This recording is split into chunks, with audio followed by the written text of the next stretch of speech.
May bagong pinuno na ang Samahang Basketball ng Pilipinas. Sa ginanap na botohan ng SBP Board of Trustees kanina, napagkasunduan na ng board na ihalal bilang SBP President si Al Panlilio. Si Panlilio ang papalit sa sports patron na si Manny Pangilinan na nagsisilbing pangulo ng SBP mula ng mabuo ang grupo noong 1997. Pero kahit may bagong leader na ang SBP, hindi pa rin mawawalan ng papel si Pangilinan sa grupo matapos siyang gawing Chairman Emeritus.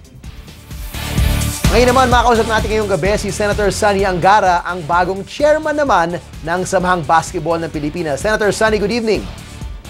Magandang gabi, TJ, sa lahat ng nanonood ng The Score. Magandang gabi po. Alright, salamat sa pagsama niyo sa amin kahit sa linya na ng telepono. Pero siguro para linawin natin muna kagad sa mga sumusubaybay sa inyong panunungkulan bilang senador, paano po ito makikipagsabayan bilang pag-chairman mo sa SBP at yung mga duties mo bilang isang senador? Well, naisip din natin yun na medyo marami tayong trabaho bilang senador, pero naisip din natin na bilang senador, marami rin tayong maitutulong, TJ, dito sa Samahang Basketball ng Pilipinas or SBP.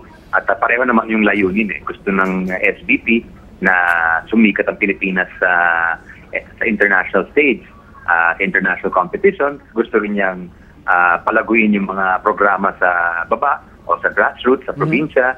At gusto rin niyang pagandahin yung programa para sa women's basketball, sa mga eskwelahan, para sa ating mga coaches.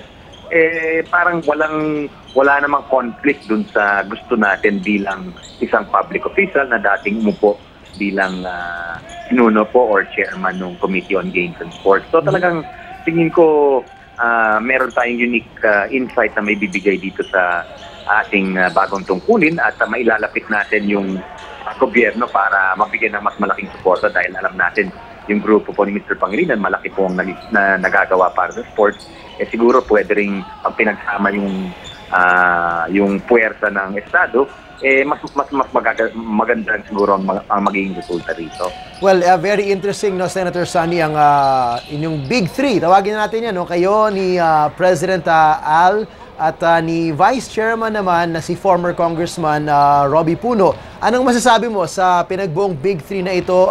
Matagal ko na nakikitang tatlong magkakasama, nanonood ng Gilas Games, dito man sa bansa, sa labas sa bansa. So, anong tulong din yun na magkakaibigan na kayo, matagal na kayo sumusuporta sa Gilas at sa mga programa ng SBP. At ngayon, officially, nahalal na nga kayo ng SBP Congress na kayong tatlo ang mamumuno ng bagong SBP. Well, definitely, maganda yung chemistry namin tatlo dahil magkasama na kami at kami ni Congressman or Deputy Speaker Robby Puno, kami yung nag-file nung citizenship ni Andre Blatch at kaya naglalaro siya sa Gilas. So, definitely, meron kaming good working relationship at si Mr. Panlilio was already the Vice President of SBP dati. So, hindi naman siya bago rito at hindi rin siya bago sa mga pangangailangan ng SBP. So, tingin ko, in good hands naman yung SBP dito kay President Al Panlilio. Tayo naman bilang chairman, supporting role lang naman tayo, TJ. Okay, well, kamusta yung next chapter ika nga para sa SBP at lalo na siguro sa Gilas Pilipinas?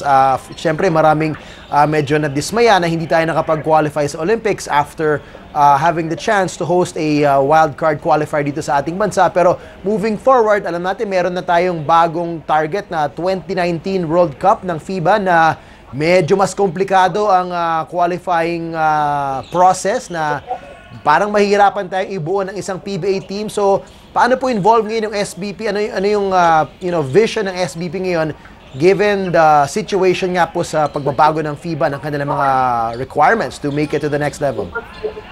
Well, kailangan namin pag-usapan yan, TJ, sa grupo sapagkat nagbago nga ng guidelines. Meron ng home and away format yung FIBA. Ibig sabihin, hindi isang tournament lamang kung saan ang mananalo, kaya yung top placers ang papasok.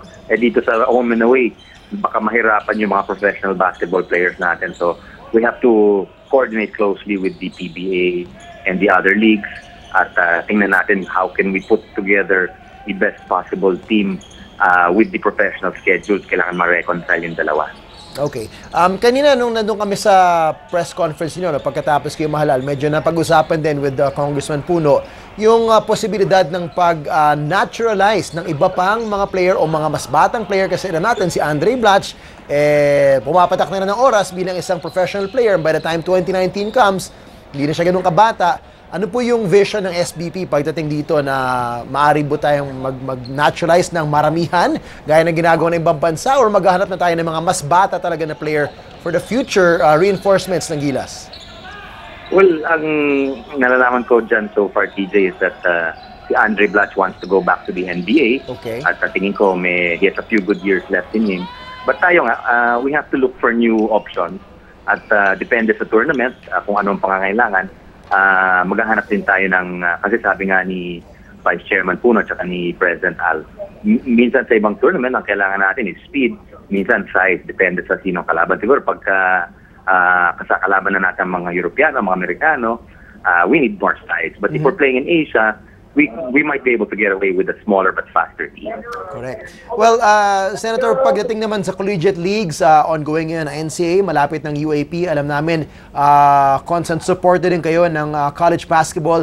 Ano pong pananaw nyo pagdating naman sa grassroots at gaano ka-importante pa rin ito na pangalagaan ng SBP at bigyan ng suporta ang mga tournaments sa mga liga dyan sa baba? Well, I think definitely dito we're building on the success sa international competitions. Pero parang nabuhay ulit yung pagmamahal ng Pilipino, yung love affair ng Pilipino sa basketball at all levels, no? TJ? Agree, yes. So I think we're going to push yung 3-on-3 kahit sa grassroots kasi yan din ang tinutulak ng FIBA at international level. So to get the best possible teams, we will push it also at kahit sa mga probinsya, sa mga eskwelahan, sa iba't ibang lugar dito sa Kanayunan, sa probinsya, we might also be hosting 3-on-3 tournaments as a starter, parang pangumpisa lang. At syempre, yung mga regular programs, nabanggit na we want to help the women's basketball at syempre continuing programs for the officials at saka sa mga coaches natin. Nabanggit din, Senator, kanina na isa sa mga parte ng grassroots program, yung paghahanap ng potential future players ng bansa, hindi lang dito sa Pilipinas, kundi mga kababayan natin na lumalaki sa ibang bansa. Ano po yung masasabi mo tungkol dito at kailangan ba talaga natin ng isang magandang sistema with siguro the Filipino-American associations abroad or even in Europe na magandang coordination para kasi alam natin very tricky yung rules ng FIBA, di ba? Na kailangan by 16 meron ka ng passport ng bansang gusto mong paglaruan. So, pagdating dun sa usapin na ganyan, meron din kayong big picture vision tungkol sa mga pag-recruit ng ating mga bagong players coming from abroad din. Well, di natin kayang mag-isa yan sa SVP TJ sapagkat nga may trabaho kami rito, but siguro dapat palawakin natin yung network natin with respect to scouting, with respect to information, dahil sabi nga ng mga kasama ko sa bagong board, ang daming magagaling. It's just a matter of keeping your eyes open at tapping the right channels. Alright, well, Senator Angara, maraming salamat sa pagsama niyo sa amin sa linyang telepono. Congratulations sa inyong bagong role bilang chairman ng SBP and obviously we will be seeing you more in more of the ball games po sa iba't ibang liga ng basketball sa Pilipinas. Salamat. Maraming salamat sa inyo, TJ, at bukas po ang SBP sa inyo na maraming kaalaman po sa laro ng basketball at sa ibang mga aspeto ng larong basketball. Kaya dito lang po kami kung may nais kayong itulak at nagpapasalamat din po kami sa inyo. Alright, salamat po. Yan po si Senator Sunny Angara, bagong chairman ng Samahang Basketball ng Pilipinas. For more sports updates, keep watching The Score and don't forget to subscribe.